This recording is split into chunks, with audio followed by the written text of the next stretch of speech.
Hello students, आज मैं एक और इम्पॉर्टेंट क्वेश्चन आपके साथ डिस्कस करूंगा। ये 23 के बोर्ड एग्जाम्स में आया हुआ है सीरीज 1 में। सरफेस एरिया एंड वॉल्यूम का बहुत अच्छा क्वेश्चन है, कोन और हेमीस्फीयर की कंबाइंड शेप का। ऐसे क्वेश्चंस को सॉल्व करने का क्या तरीका होता है, कैसे उसको सॉल्व करते हैं, क्योंकि ये क्वेश्चन थोड़े से लंबे होते हैं, टाइम टेकिंग होते हैं, तो उसको किस तरह से हम जल्दी कर सकते हैं, अपना टाइम सेव कर सकते हैं और कंफ्यूज ना हो जाएं, मैं इसको स्टेप बाय स्टेप करने की आपको सॉल्व करने का तरीका सिखाऊंगा। अगर आप हमारे चैनल पर फर्स्ट टाइम आए हैं तो सब्सक्राइब कर लीजिए, ताकि आपको इस टाइप के इंपॉर्टेंट क्वेश्चंस के सॉल्यूशंस, केस स्टडीज के सॉल्यूशंस आपको रेगुलरली पहुंच सके। आइए सॉल्व करते हैं क्वेश्चन को। Students, please comment on this video and subscribe our channel. Do like and share this video to your friends so that they can also benefit from it. तो question क्या कहता है? An empty cone is of radius 3 cm and height 12 cm. तो हमें एक कोन दिया हुआ है जिसकी रेडियस 3 सेंटीमीटर है और हाइट 12 सेंटीमीटर है, ठीक है।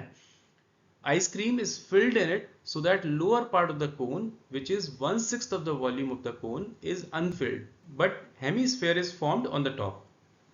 थोड़ी लंबी लाइन है, थोड़ा सा पार्ट में बात करते हैं तो आपको क्लियर हो जाएगा। Ice cream is filled in it so that lower part of the cone is Anfield, ठीक है। अगर यहीं तक पढ़ो इस लाइन को तो क्या लिखते हैं कि एक आइसक्रीम है जो इस कोन में फिल की गई, उससे क्या हुआ, जो लोअर पार्ट है कोन का वो अनफिल्ड रहा। जैसे हम लोग आइसक्रीम खाते हैं ना कभी कोन में, तो ऊपर आइसक्रीम होती है और जब खाते हैं तो लास्ट में सूखा कोन आता है, तो उस कोन में आइसक्रीम नहीं पहुंची, और वो जो नहीं पहुंची, वो जो एरिया है अनफिल्ड है, वो कितना है, 1/6 of the volume, which is 1/6 of the volume of the कोन। तो जितना भी कोन का वॉल्यूम है उसका 1/6 पोर्शन है जहां पर आइसक्रीम नहीं पहुंची है, विच इज अनफिल्ड, और जो बाकी है पोर्शन उसमें आइसक्रीम पहुंची हुई है। और एक और लास्ट कंडीशन क्या दे रहे हैं, but hemisphere is formed on the top. तो ये तो हो गया कोन तक का, और कोन के ऊपर एक हेमीस्फीयर बन गया है। ये हमें शेप जो डायग्राम में दी जा रही है उसका डिस्क्रिप्शन है। Find the volume of the ice cream. तो हमें क्या निकालना है, जो आइसक्रीम इसमें फिल की गई है उसका हमें वॉल्यूम निकालना है, ठीक है। आइए इसको सॉल्व करना शुरू करते हैं। आगे बढ़ने के पहले स्टेप बाय स्टेप डायग्राम को रीड्रॉ करेंगे ताकि हमें क्लियर रहे कि हम क्या कर रहे हैं। तो हमें क्या दिया हुआ है, an empty cone is of radius 3 centimetre and height 12 centimetre. तो हमारे पास एक कोन है जिसकी रेडियस है 3 सेंटीमीटर और इसकी हाइट है 12 सेंटीमीटर, ठीक है। यहां तक बिल्कुल क्लियर है, वंडरफुल। नेक्स्ट है ice cream is filled in it. तो इसमें एक आइसक्रीम ली गई, उसको हमने इसके ऊपर फिल कर दिया कोन में। नेक्स्ट है so that lower part of the cone which is 1/6 of the volume of the cone is Anfield. तो जो नीचे का जो पोर्शन है, ये आइसक्रीम ऐसे भर गई तो नीचे का जो पोर्शन रहा ये 1/6 है, ये हमें बताया जा रहा है, और ये अनफिल्ड है। नेक्स्ट क्या है, but hemisphere is formed on the top. तो ऊपर एक हेमीस्फीयर बन गया है, हमने स्फीयर पढ़ा है तो हम इसको सॉल्व कर पाएंगे। नीचे अगर हेमीस्फीयर होता तो हम उसको भी सॉल्व कर पाते। कोन हमें पता है, लेकिन जो शेप बनी है नीचे, जो आइसक्रीम लटक के पोर्शन को फिल कर रही है कोन के, उस शेप का हमारे पास कोई भी मेथड नहीं है, कोई भी सोल्यूशन नहीं है, और यही इस क्वेश्चन की पजल है। और हमें क्या करना है, we have to find the volume of the ice cream, और उसी आइसक्रीम का हमें वॉल्यूम निकालना है, जो ऊपर का हेमीस्फीयर और नीचे का जो पोर्शन बना हुआ है इसका, ठीक है। तो आइए सॉल्व करना शुरू करते हैं। तो सबसे पहले देखो बच्चों, इसमें क्या है, हमारे पास कोन है, उस कोन का क्या वॉल्यूम होगा पहले वो कैलकुलेट कर लेते हैं।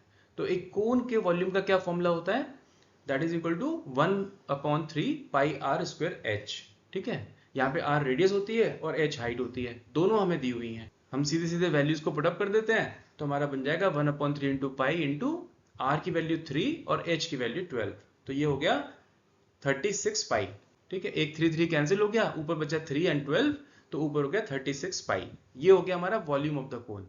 हमें कंडीशन क्या दी हुई है, जो अनफिल्ड पोर्शन है वो कितना है, 1/6 ऑफ द कोन। तो जो फिल्ड पोर्शन होगा वो कितना होगा बच्चों, वो होगा 1 - 1/6, ठीक है ना। जो अनफिल्ड है अगर उसको हम पूरे कोन से हटा दें तो बचेगा क्या, फिल्ड बचेगा। तो 1 - 1/6 हो जाएगा हमारा, which is equal to 5/6 portion of the cone. अब कोन का वॉल्यूम था 36 पाई, तो 5/6 पोर्शन ऑफ द कोन का वॉल्यूम कितना हो जाएगा, 5/6 into 36 pi, and which is equal to 30 pi. अब ये जो 30 पाई वॉल्यूम है ये हो गया उस आइसक्रीम का जो इस कोन के अंदर भरी हुई है। और अगर हमें टोटल वॉल्यूम निकालना है आइसक्रीम का, तो हमें अंदर जो कोन के भरी हुई थी उसका हमें वॉल्यूम चाहिए था, वो हमारा निकल आया 30 पाई, ठीक है। अब हमारे लिए कोन की कोई वैल्यू नहीं है, आगे बढ़ते हैं, स्ट्रेट अवे हेमिस्फेयर पर अटैक करते हैं।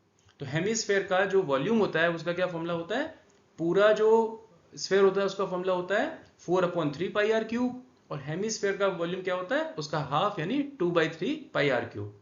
आर की वैल्यू हमें दी हुई है 3, तो हम रख देंगे 2/3 इंटू पाई इंटू 3 का क्यूब, और 3 कैंसिल हो गए तो ऊपर बचा 3 स्क्वायर इंटू 2 क्या हो गया 18 पाई। तो ये हमारा ऊपर हेमिस्फेयर का वॉल्यूम निकल आया। अब आइसक्रीम का टोटल वॉल्यूम क्या हो जाएगा, हेमिस्फेयर का वॉल्यूम प्लस जो कोन के अंदर आइसक्रीम थी उसका वॉल्यूम, तो वो क्या हो गया 30 pi plus 18 pi which is equal to 48 pi. अब आप सोचो बच्चों, यहां पर मैं पाई पाई लेके चलता जा रहा हूं, 30 पाई जो पहले निकाला उसको सॉल्व नहीं किया, अभी सॉल्व नहीं किया, क्यों, हमें आंसर तो पाई के टर्म्स में नहीं निकालना। तो इसमें रीजन क्या है बच्चों, ये हमेशा ध्यान रखना, जब तक आपको जरूरत ना हो तब तक कैलकुलेशन में मत पड़ जाना, नहीं तो आपका टाइम वेस्ट होगा, ठीक है। तो आप उसको स्टोर करते जाओ, क्योंकि अभी हमें इसमें दो चीजों को ऐड करना था, ऐड करना आसान हो जाता है, वरना हम वहां पे कैलकुलेशन करते पाई को रख के 22/7, यहाँ पे करते हम 18 पाई के लिए, फिर दोनों को डेसिमल्स को ऐड करते और हमारा बहुत टाइम उसमें वेस्ट होता है। तो हमने क्या करा, स्ट्रेट अवे पाई के टर्म्स में इकट्ठे कर लाए, यहाँ पे ला करके हमने ऐड कर दिया, और अब हम रख देंगे 48 इंटू 22/7, इसको सॉल्व करेंगे तो हमारा वॉल्यूम कितना निकला 150.72 centimetre cube. This is the volume of the ice cream which is there in the above the cone as well as inside the cone. This is total volume of the ice cream. इसमें एक चीज ध्यान रखना कि तुम्हारी जो dimension है वो जरूर आनी चाहिए, अगर वॉल्यूम पूछा जा रहा है तो सेंटीमीटर क्यूब के साथ में ही आपका आंसर फिनिश होना चाहिए, और चूंकि सेंटीमीटर दिए हुए थे, हमें यूनिट दी हुई थी, तो वो यूनिट का आना बहुत जरूरी है। 150.72 लिख के मत आ जाना, 150.72 सेंटीमीटर क्यूब ऐसे लिखना, ठीक है बच्चों। होप आपको ये सोल्यूशन अच्छा लगा, अगर अच्छा लगा हो तो जरूर लाइक कर देना और अपने फ्रेंड्स को भी शेयर कर लेना। आपका फिर भी कोई डाउट हो या इस टाइप के कोई और क्वेश्चन में आपको प्रॉब्लम आ रही हो तो आप मुझे कमेंट में भेज देना, will try to come back with the solution of the same as well, ठीक है।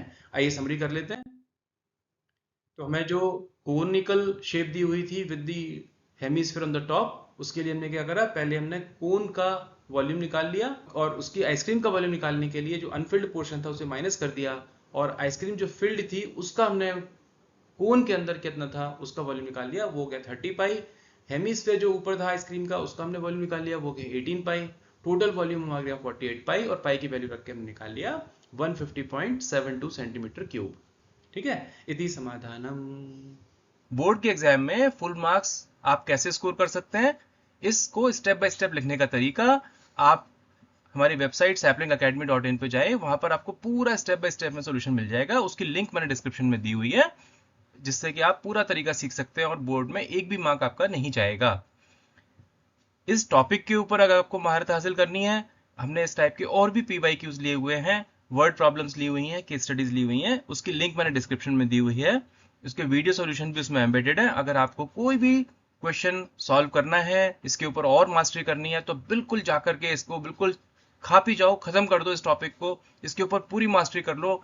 इस टॉपिक के ऊपर कोई भी क्वेश्चन आ जाए आपको बिल्कुल डर नहीं लगना चाहिए, कॉन्फिडेंस बना लो अपने अंदर। और कोई डाउट हो, कोई चीज नहीं समझ में आई हो, मुझे कमेंट में लिख देना। कोई क्वेश्चन ऐसा हो जो आपको बॉदर कर रहा हो, वो क्वेश्चन भी आप मुझे कमेंट में लिख देना, हम उसके ऊपर भी एक आपको सॉल्यूशन डिजाइन करके आपको सबमिट करेंगे, ठीक है बच्चों। Wish you all the best, do well, जल्दी मिलेंगे एक नई केस स्टडी के साथ। Bye student, this is the end of today's session. While we plan for next class, you go out with your friends, chill out and have fun. Bye bye.